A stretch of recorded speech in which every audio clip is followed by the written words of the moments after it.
Så er legepladsdagen i Ørum begyndt. Der skal i gang sættes noget arbejde.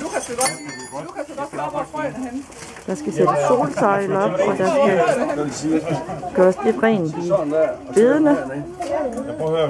Men der startes altid med fælles morgenmad, kaffe og en enkelt gram.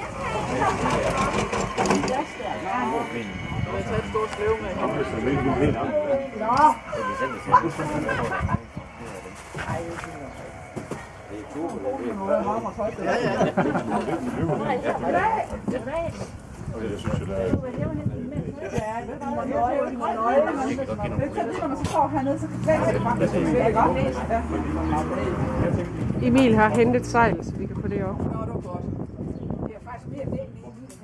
Ja.